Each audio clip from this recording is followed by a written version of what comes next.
আজি আমি সংস্কৃত ব্যাকৰণৰ নিজ প্ৰত্যয়ৰ বিষয়ে আলোচনা কৰিম।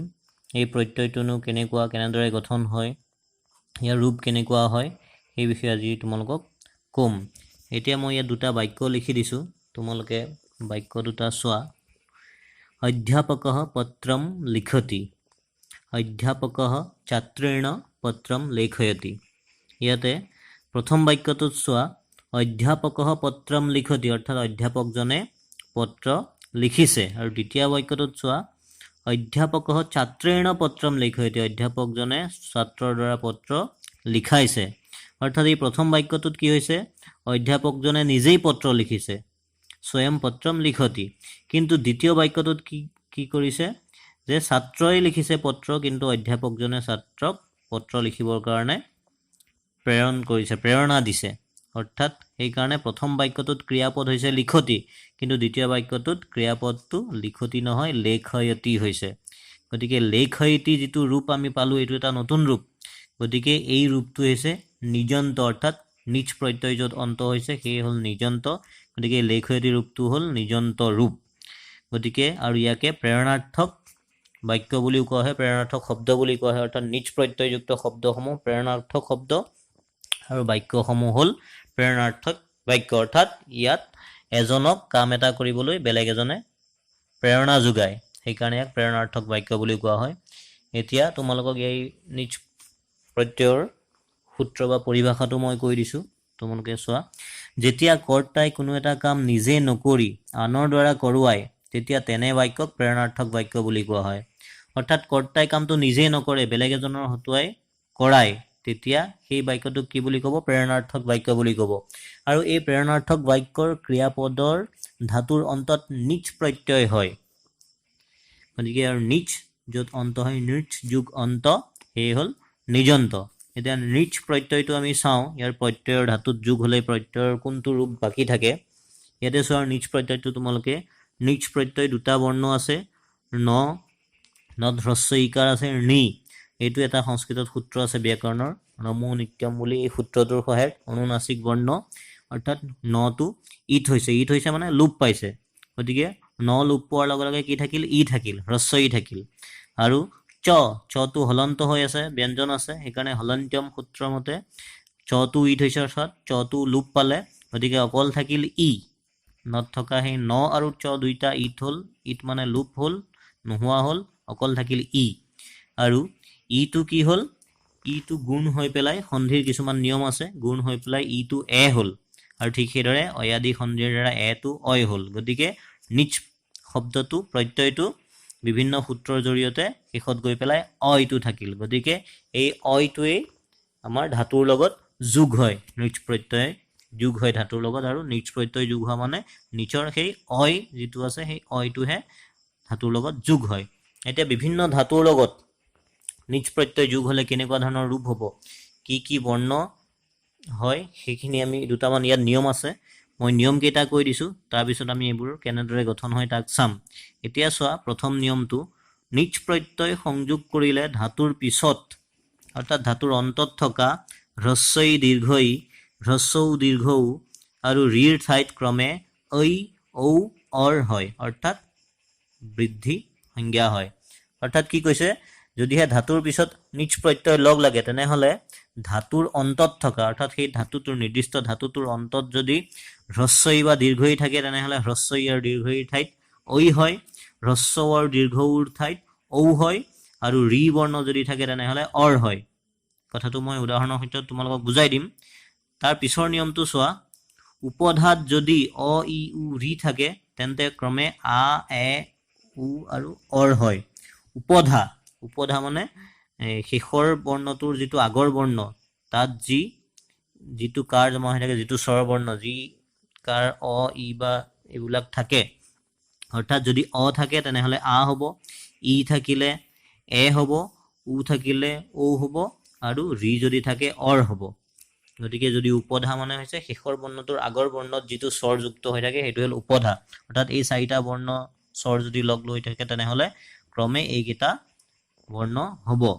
আৰু এটা নিয়ম চোৱা, যে আকাৰান্ত ধাতুৰ আৰ পিছত এটা প লগ লাগে, অৰ্থাৎ যদি ধাতুটো আকাৰান্ত হয়, তেনেহ'লে তাৰ পিছত এটা প লগ লাগিব গতিকে এই নিয়ম কেইটাৰ জৰিয়তে কেনেধৰণৰ নিজ প্ৰত্যয় যোগ হলে ধাতুটোৰ ৰূপ কি হ'ব কেনেদৰে নিজ প্ৰত্যয়ান্ত শব্দ গঠন হ'ব এইবোৰ তোমালোকক মই এতিয়া উদাহৰণৰ সৈতে বুজাই দিওঁ তোমালোকে কথাখিনি চোৱা এই নিয়ম কেইটা প্ৰয়োগ কৰি কেনেদৰে এই শব্দবোৰ গঠন কৰিব পাৰি এইখিনি আমি এতিয়া চাওঁ আহা এতিয়া চোৱা আমি নিজ প্ৰত্যয় যোগ কৰি চাওঁ প্ৰথমতে পৰ্থ ধাতুটো লৈছো পৰ্থ ধাতু যোগ নিজ প্ৰত্যয় এতিয়া চোৱা পৰ্থ ধাতুৰ শেষৰ বৰ্ণটো হৈছে ঠ আৰু শেষৰ বৰ্ণৰ আগৰ বৰ্ণ অৰ্থাৎ প পদ উপধা কি হৈ আছে অ আছে গতিকে আমি সূত্ৰত পাইছো যে অ উপধাত অ থাকিলে কি হয় আ হয় গতিকে কি হৈ যাব পৰ্থ ধাতুটো পা হৈ যাব লগতে নিজ প্ৰত্যয় আমি পাইছো যে নিজ প্ৰত্যয় অই থাকে গতিকে কি হৈ গ'ল পথটো পা হৈ গ'ল গতিকে পাঠ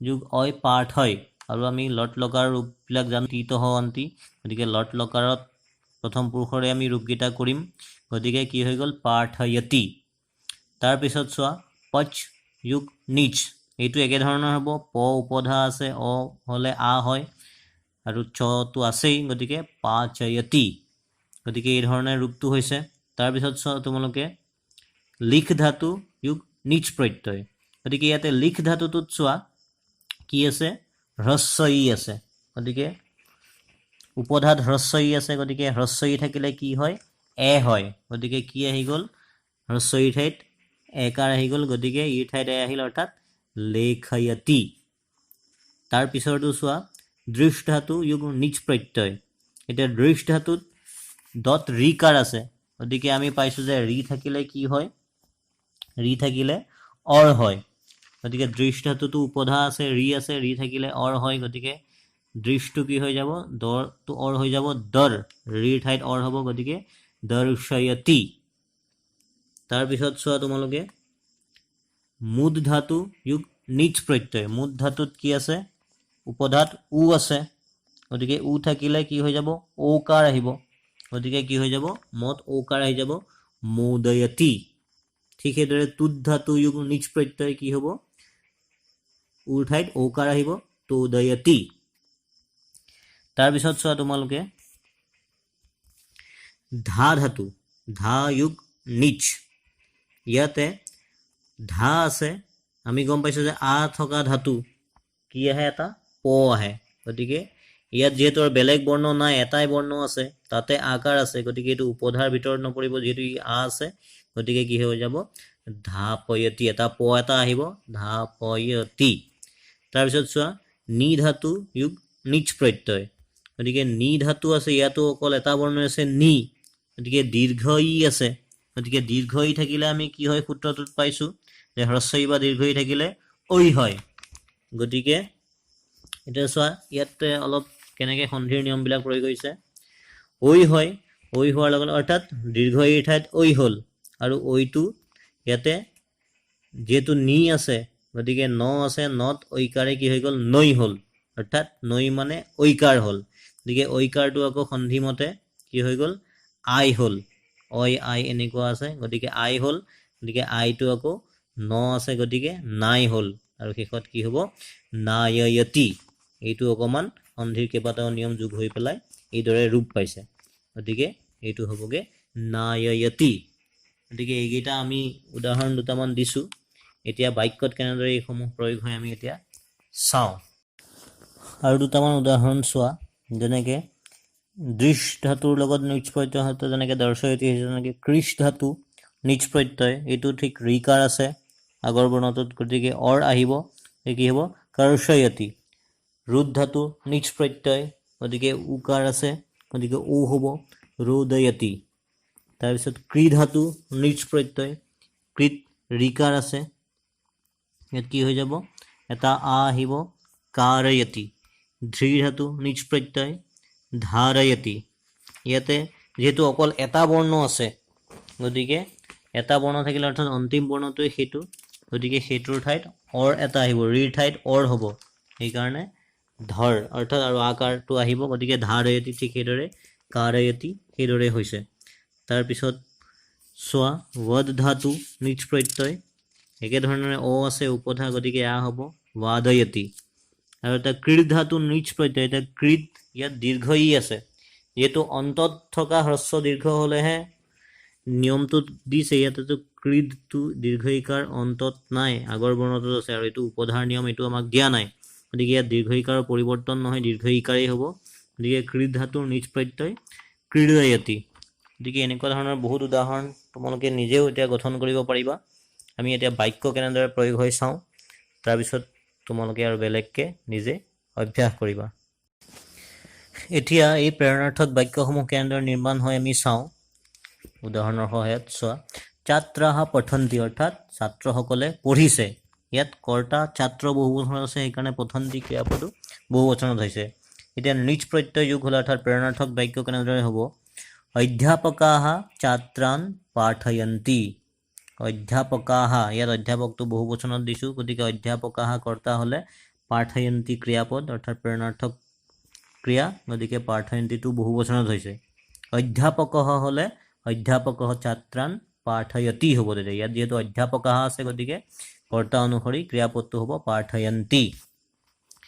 তাৰপিছত চোৱা, ৰাধা নৃত্যতি, ৰাধাই নাচিছে। এইটো হ'ল সাধাৰণ বাক্য। এতিয়া প্ৰেৰণাৰ্থক বাক্য কেনেদৰে হ'ব? কৃষ্ণ ৰাধাম নৰ্তয়তি, অৰ্থাৎ কৃষ্ণই ৰাধাক নচুৱাইছে। অৰ্থাৎ ইয়াত ৰাধাই নাচিছে, নচা কামটো ৰাধাই কৰিছে, কিন্তু প্ৰেৰণা কোনে দিছে? কৃষ্ণই দিছে, অৰ্থাৎ কৃষ্ণই নচুৱাইছে। ঠিক সেইদৰে মাতা হসতি, মায়ে হাঁহিছে। গতিকে মায়ে হাঁহিছে, গতিকে মাকক হঁহুৱাইছে, কি হ'ব? শিশুৱে মাকক হঁহুৱাইছে, অৰ্থাৎ শিশুহু মাতৰম হাসয়তি। হসতিটো কি হৈছে? হাসয়তি। এনেকুৱা ধৰণে ৰূপ হৈছে। আৰু এটা চোৱা যে অহম পুস্তকম পঠামি, মই কিতাপ পঢ়োঁ বা পঢ়িছোঁ। গতিকে মই নিজেই কৰিছোঁ ক্ৰিয়া, গতিকে অহম পঠামি। এতিয়া চোৱা, পিতা মাং পুস্তকম পাঠয়তি, গতিকে মই পঢ়িছোঁ, পঢ়া কামটো মোক কোনে প্ৰেৰণা দিছে? দেউতাই। গতিকে পিতা মাং পুস্তকম পাঠয়তি, অৰ্থাৎ দেউতাই মোক কিতাপ পঢ়ুৱাইছে। সহ চিত্ৰম পশ্যতি, তেওঁ ছবিখন বা চিত্ৰ দেখিছে বা চাইছে। গতিকে তেওঁ চাইছে, তেওঁ কৰ্তা, গতিকে তেওঁক কোনোবাই দেখুৱাইছে চিত্ৰখন, অৰ্থাৎ মাধৱঃ তং চিত্ৰম দৰ্শয়তি, মাধৱে তেওঁক ছবিখন বা চিত্ৰ দেখুৱাইছে। গতিকে এনেকুৱা ধৰণে, অৰ্থাৎ নিজে কৰিলে সেইটো সাধাৰণ বাক্য, যেতিয়া আন এজনে তেওঁক প্ৰেৰণা যোগায়, অৰ্থাৎ আন এজনে প্ৰেৰণা যোগাই পেলাই কামটো কৰোৱায়, তেতিয়া হ'ব এইটো প্ৰেৰণাৰ্থক বাক্য, আৰু তেতিয়াই তাত নিজ প্ৰত্যয় হ'ব, নিজ প্ৰত্যয়যুক্ত শব্দ এই বাক্যত থাকিব। গতিকে আশা ৰাখিছোঁ তোমালোকে এই কথাখিনি বুজি পাইছা। গতিকে এতিয়া কেইটামান উদাহৰণ দিওঁ, তোমালোকে কথাখিনি আৰু স্পষ্টভাৱে বুজি পাবা আৰু নিজে অভ্যাস কৰিবা। আকৌ উদাহৰণ দুটামান চোৱা। বিদ ধাতু নিজ প্ৰত্যয়, গতিকে ইয়াত হ্ৰস্ব ই আছে, হ্ৰস্ব ই ঠাইত গতিকে এ হ'ব বেদয়তি। গতিকে ৱচ ধাতু নিজ প্ৰত্যয়, বিদ মানে হ'ল জনা, ৱচ মানে বাস কৰা, ৱচ ধাতু নিজ প্ৰত্যয় কি হ'ব? অৰ ঠাইত উপধা অ আছে, আ হ'ব ৱাচয়তি। বিদটোত হৈছে বেদয়তি, হ্ৰস্ব ইকাৰৰ ঠাইত এ আহিছে, বেদয়তি। উপধাত তেনেদৰে হৈছে। তাৰপিছত চোৱা, জ্ঞা ধাতু নিজ প্ৰত্যয়, ইয়াত যিহেতু এটাই বৰ্ণ আছে, জ্ঞা মানে জনা, গতিকে কি হৈছে? এটা প এটা আহিব, জ্ঞাপয়তি। ভূ ধাতু নিজ প্ৰত্যয়, ভূ থাকিলে আমি জানো যে অব হয় ভৱতী, এনেকুৱা ধৰণৰ ৰূপ হয়, গতিকে আকাৰ আহিব ভাৱয়তি। ঠিক তেনেকৈ ৰুচ ধাতু ভাল লগা নিজ প্ৰত্যয়, ৰোচয়তি। ক্ৰন্দ ধাতু নিজ প্ৰত্যয়, ক্ৰন্দয়তি। গৰ্জ ধাতু নিজ প্ৰত্যয়, গৰ্জয়তি। গতিকে এনেকুৱা ধৰণৰ বিভিন্ন ৰূপ আছে। স্মৃ ধাতু নিজ প্ৰত্যয়, স্মৃ অৰ্থাৎ ৰিকাৰ আছে, অৰ আহিব, আকাৰটো থাকিবই, স্মাৰয়তি। গতিকে এনেকুৱা ধৰণৰ ৰূপবিলাক হয়। গতিকে বহুত বেছি টান নহয়, তোমালোকে এই ধৰণৰ ৰূপবিলাক কৰিবলৈ চেষ্টা কৰিবা। আশা ৰাখিছোঁ তোমালোকে এই নিজ প্ৰত্যয়ন্ত শব্দবোৰ কেনেদৰে গঠন হয় গম পালা। গতিকে নিয়ম কেইটা মনত ৰাখিবা, আৰু তোমালোকে অভ্যাস কৰিলেই কথাখিনি তোমালোকৰ মনত ৰ'ব। গতিকে এই পাঠটিত আজি নিজ প্ৰত্যয়ৰ বিষয়ে আমি আলোচনা কৰিলোঁ। ইয়াৰ পিছত আৰু ব্যাকৰণৰ আমি বেলেগ পাঠ আকৌ বেলেগ বিষয় আলোচনা কৰিম। ইতিমধ্যে কৈ অহা নিয়মসমূহৰ বাদেও কিছুমান ব্যতিক্ৰম, যেনে চোৱা, নিজ প্ৰত্যয় হ'লেও অম অন্ত ধাতু, অৰ্থাৎ যিবোৰ ধাতুৰ অন্তত অম থাকে, যেনেকৈ গম, নম, ৰম, দম, ক্ষম আৰু ঘট প্ৰভৃতি কিছুমান ধাতুৰ অন্ত্যস্বৰ আৰু উপধাকাৰৰ বৃদ্ধি নহয়, অৰ্থাৎ এইবোৰৰ আগৰ দৰে নিয়ম নহয়। যেনেকৈ গম ধাতু নিজ প্ৰত্যয় লট তি গময়তি, নম ধাতু নিজ প্ৰত্যয় লট তি নময়তি। গতিকে এইখিনিৰ আগৰ দৰে নিয়ম নহয়, এইখিনি ব্যতিক্ৰম নিয়ম এই অন্ত ধাতুসমূহৰ। ঠিক তেনেদৰে আৰু কিছুমান ধাতু আছে, যেনেকৈ আৰু দুটামান উদাহৰণ দি দিছোঁ, তোমালোকে চাই ল'বা। শ্ৰু ধাতু নিজ প্ৰত্যয় শ্ৰাৱয়তি, দা ধাতু নিজ প্ৰত্যয় দাপয়তি, মা ধাতু নিজ প্ৰত্যয় মাপয়তি, চল ধাতু নিজ প্ৰত্যয় চালয়তি। গতিকে যিমানবিলাক এতিয়ালৈকে উদাহৰণ দিছোঁ সকলোবোৰ লট লকাৰত অৰ্থাৎ লট টি প্ৰথম পুৰুষ একবচনত দিছোঁ। গতিকে লট লকাৰৰ ক্ৰিয়াপদৰ দৰেই বাকীসমূহতো ৰূপ হ'ব। গতিকে মই লট টি অৰ্থাৎ তাতে সকলোতে টি লগাই পেলাই তোমালোকক ৰূপকেইটা দিছোঁ, আৰু বিভিন্ন বেলেগ বেলেগত ঠিক সেইদৰে লট লকাৰৰ ৰূপ বা বেলেগ লকাৰত সেইধৰণে হ'ব। গতিকে তোমালোকৰ হাইস্কুল শিক্ষান্ত পৰীক্ষাত ইতিমধ্যে আহি যোৱা কেইটামান উদাহৰণ আমি চাওঁ কেনেকুৱা ধৰণৰ আহিছে। তোমালোকে আশা ৰাখিছোঁ এইকেইটাও কৰিব পাৰিবা। 2016ত আহিছিলে জ্ঞা ধাতুৰ নিজ প্ৰত্যয় জ্ঞাপয়তি, স্থা ধাতুৰ নিজ প্ৰত্যয় স্থাপয়তি। 18ত আহিছিলে ক্ৰী ধাতুৰ নিজ প্ৰত্যয় কাৰয়তি, নম ধাতুৰ নিজ প্ৰত্যয় নময়তি। ঠিক সেইদৰে 19ত আহিছে ৱহ ধাতু নিজ প্ৰত্যয় ৱাহয়তি, কঠ ধাতু নিজ প্ৰত্যয় কথয়তি। ঠিক সেইদৰে সদ্য সমাপ্ত 2020 চনত আহিছে পূজ ধাতু নিজ প্ৰত্যয় পূজয়তি, স্থা ধাতু নিজ প্ৰত্যয় স্থাপয়তি। গতিকে এইকেইটা ইতিমধ্যে পৰীক্ষাত আহি যোৱা। গতিকে আশা ৰাখিছোঁ তোমালোকে পাঠটো বুজি পাইছা। এতিয়া তোমালোকে যিকোনো ধৰণৰ এনেকুৱা ধৰণৰ আহিলে নিশ্চয় কৰিব পাৰিবা। গতিকে তোমালোকে অলপ অভ্যাস কৰিবা ভালদৰে। তোমালোকৰ ব্যাকৰণ কিতাপতো দিয়া আছে কিছু নিয়ম। গতিকে এই কথাখিনি তোমালোকে ভালদৰে বুজি লৈ অভ্যাস কৰিবা। ইয়াৰ পিছত আমি আকৌ বেলেগ ব্যাকৰণৰ পাঠ আকৌ আমি আলোচনা কৰিম বেলেগ বিষয়।